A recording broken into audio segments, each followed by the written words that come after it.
Yo, once again, it's on. Back at you one more again, Real Kens TV in the house like kitchen sinks. Hopefully you like the video. Feel free to comment. Definitely share. Subscribe to the channel if you're not already subscribed. And be sure to hit that post notification. So anytime I bring you this action and this heat, guess what?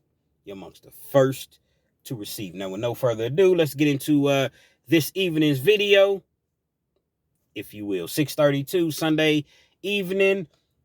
I just finished watching a video on JT the Bigga Figga. For you all that may not be familiar with JT the Bigga Figga, he's a independent artist out of the Bay Area, you know. And not only is he an artist, he's a producer. He's a, what do you want to say? He's a record label owner. He's an entrepreneur. You know, he's a guy that in the early 90s was really, really getting busy on the independent level, but a lot of people outside of California, in the Bay Area, San Francisco area, Sacramento, outside of that area, they may not necessarily know who JT the Bigga Figga is. And he was talking about how he was on Beehive, and that's a podcast, a YouTube channel or whatever. Beehive's out of Atlanta, and y'all go check out Beehive. But at any rate, he was talking about how, you know, he had a relationship with Master P back in the mid-90s, and, you know, he kind of gave P the game as far as how to go about, you know, marketing, you know, your music. Okay, you're putting out music, but it hasn't been working this way, so try it, you know, this way. So, you know, the little inserts inside of the CDs, back then it was tapes, but then it transitioned over to CDs. The inserts that had, like, you know, the songs, and some of the inserts had, like, the lyrics to each song, and, you know, who produced the song, and who did the vocals, and who did the drums, and who did, you know, had all the information in regards to each individual song. He was telling P that, listen, P, what you do is, when you putting out an album, put out, you know, on your inserts, be sure to include, okay, coming soon, you know, Silk the Shocker, Mia X, you know, C Murder, Mr. Servon, you know. So he said he was showing P how to actually market, you know, his music. And he went on to explain exactly why Master P does not own his catalog to this day. Now, Wack 100, out of the blue one day, just decided, you know what, man, I'm going to pick on Master P. I don't know, you know, what his issue is. He probably doesn't have an issue. It's just for content. Now, you got to understand, Wack 100 is a successful guy in the music industry, but he's somewhat of a bully. He doesn't call himself a bully, but he tries to bully somebody. He tries to bully people, rather. Now, if you really look at it, it's like this. This is the thing. How can you possibly, think about it, how can you possibly bully somebody when your net worth is $3 million opposed to this person's net worth is $200 million? How you gonna bully that person? It's not gonna end well for you. But at any rate, Wack 100, he felt the need last year to talk about how P's broke. P doesn't own his own house. P leases all his cars. He doesn't own his catalog. He doesn't. So, you know, a lot of people was like, man, Wack may have a point. So JT the Bigga Figga, he addresses it, and then he talks about, you know, basically what JT the Bigga Figga said was, back in the 90s, P blew up so fast. So fast. Like he blew. You know, it started out slow for him at first. You know, he was considered kind of corny. This is what he said. No disrespect. He said, you know, he started out kind of corny, and nobody was really buying his music. He said, I got with him. I showed him how to, you know, how to market your music, put this on your inserts, put this sort of picture caption or whatever, you know, on your inserts, on the cover rather, and people are going to buy your music. So he said he got with him, did a couple tracks or whatever on The Ghetto's Trying to Kill Me, which was one of P's first, it wasn't his first, but it was one of his first independent tapes back then. And so P eventually went on to blow up.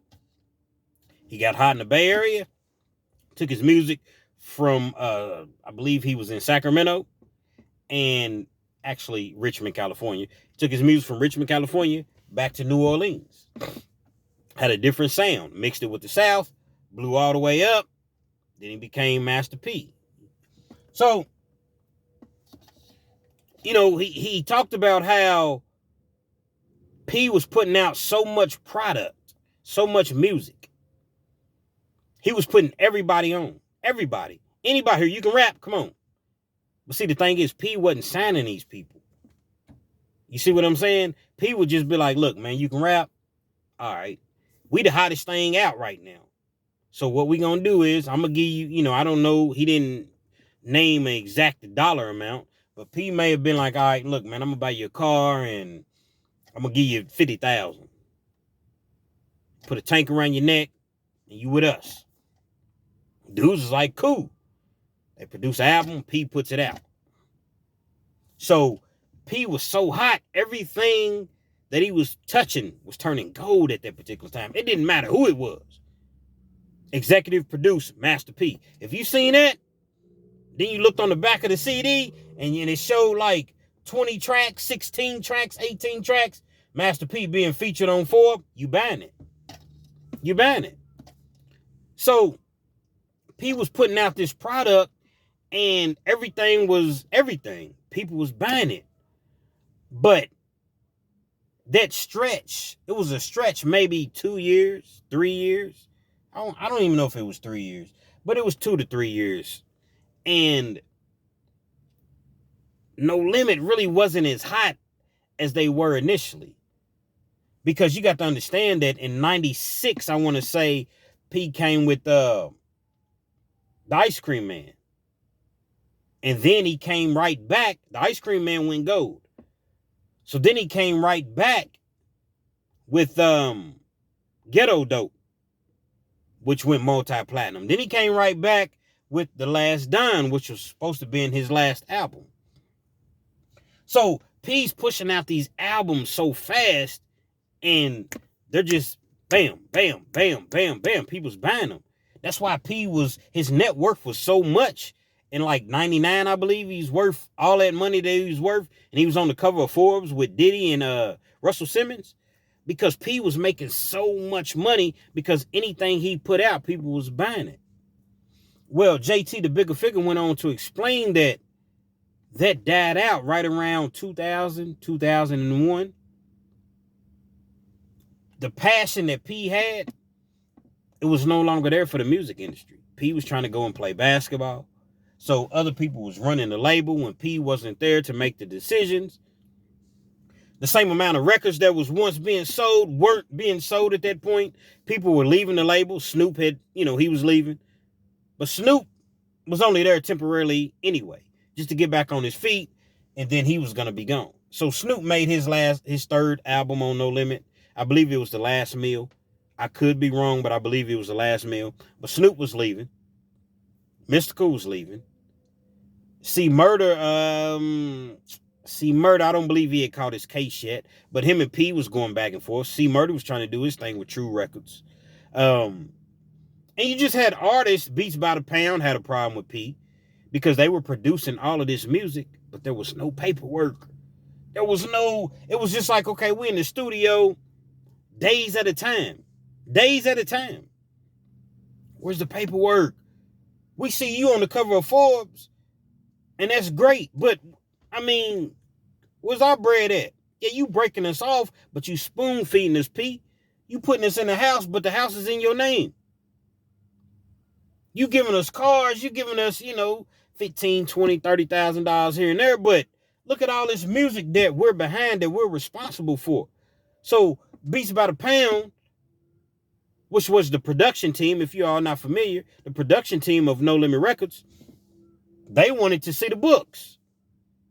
They want to know, okay, what do we really do?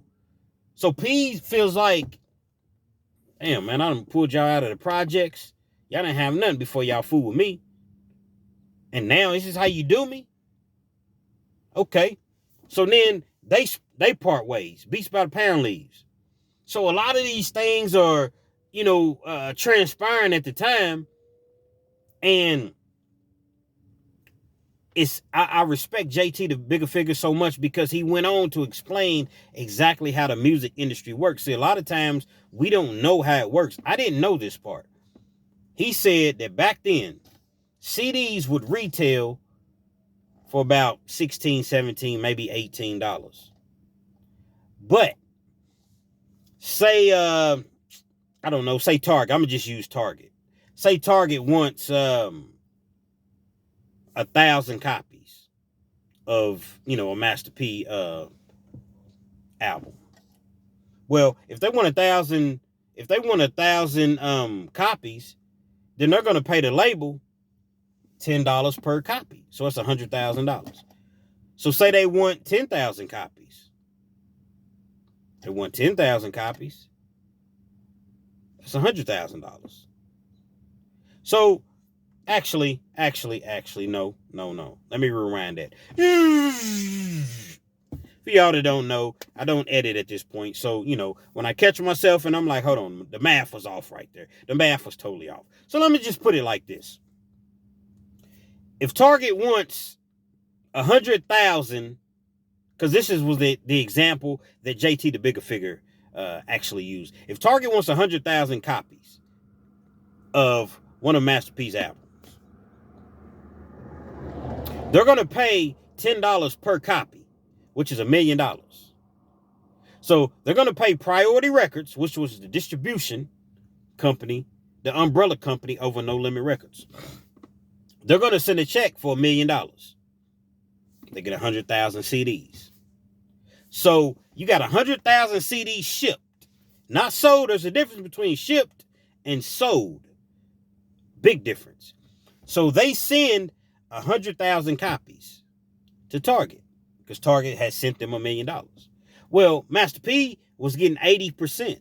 Initially it was 85%, but he went back and restructured the deal and they needed more upfront money. So it went from 85% to 80%. So 80% of $10 is $8, which means Priority Records got the CP for $8 million. They got the scene. There's no way around it. It's written in stone. So P's getting $8 off of every album that's sold to these companies such as Target, your mom and pop stores, anybody back then that was selling CDs. P's getting $8 out of the 10. It's 80%.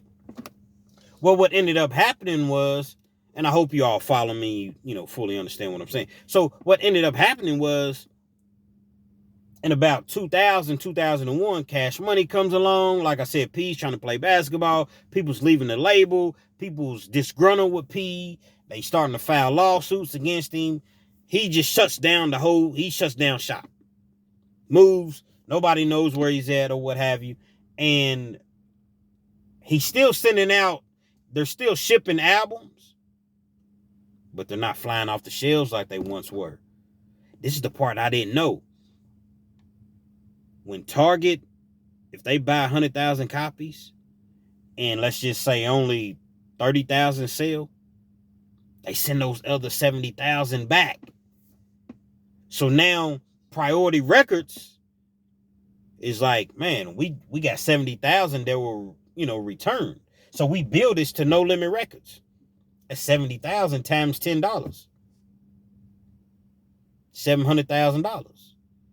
So a lot of No Limit Records were being returned because they weren't selling the way that they were 2-3 years prior. So it continued. So Priority Records, they ended up selling. They sold out to Capitol Records.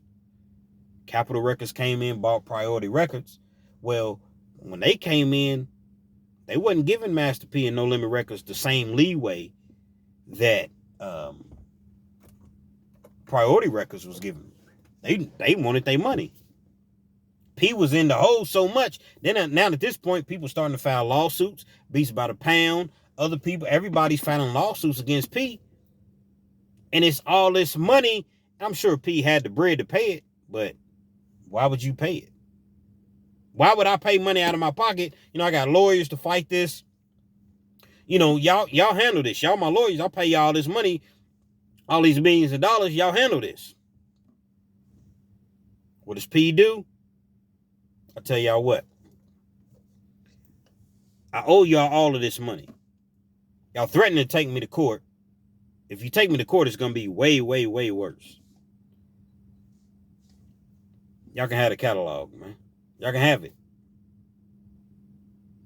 So Master P gives Capitol Records his catalog willingly. It's a wipe my debt clean. Wipe the slate clean. I don't owe y'all nothing. Y'all don't owe me nothing, and I walk away. That's why Master P, to this day, doesn't own his catalog, according to JT, the Bigga Figga. Not because, as Wack 100 said, he lost it to the government. Wack 100 says any and everything he can say for views. So, it seems as though P does not own the catalog to No Limit Records. But just think about if he did. Just think about if that never happened. How much money he would really, really be worth. However, a lot of times we don't know the stipulations, the clauses in the contract. Because I know that there's after so long as an artist, you have a right to have your masters returned to you. If you sell your masters, it may be a clause, okay, after 25, 30 years, I can buy my masters back. I don't know. We don't know exactly what the situation is because P will never speak. He never speaks on it. He'll talk about everything else. He'll talk about his products. He'll talk about, I got this for sale and y'all support me. But he'll never really address the things that people want to know. So we'll never really know. So that's why I really appreciate JT, the Bigga Figga, talking about how, just give it a real. And he wasn't hating on P whatsoever. There was no hate. He was just really praising him and letting him know, letting people know, rather, he never lost his masters. He voluntarily, here, y'all take my masters. Instead of me having to write y'all a check for 30, 40, 50 million or whatever, here, man, y'all just take my masters, man. Y'all take my catalog. I respect that, man. I respect JT, the Bigga Figga. Big ups to you. So, yeah. That's why to this day, No Limit Records, technically, the catalog, it doesn't belong to Master P. It's a sad situation when you really, really think about it, but it's something that could have happened to any of us. Any of us. When you first coming up and you from the projects, man, you're not used to really having that type money. You don't really know what to do with that type money. You see what I'm saying? That's not something that you see, you learn as you go. So I'm quite sure that he's learned. He took a heck of a lick, took a heck of a fall. But you can see he's climbing back. P seems to be climbing back, Nah, he don't have the bread that Bird. I don't care what Forbes says that P's worth 200 million and Birdman's only worth 150, 160, 170. There's no way in hell that that's right. But on the flip side, you got to look at it like this. Forbes don't just put out anything. Now, you'll never know fully what an individual's worth, but why would they say that he's worth 200 million and he's not worth anything remotely close to that? They do their research. They do their studies. I don't know. I really don't know. It's not my business. So I really shouldn't even be speaking on it. But hey, I'm a fan. I'm just like everybody else. You see what I'm saying? Real Kids TV, man. Hopefully you liked the video. Feel free to comment. Definitely share, subscribe to the channel if you're not already subscribed. And be sure to hit that post notification. So anytime I bring you this action and this heat, guess what? You're amongst the first to receive.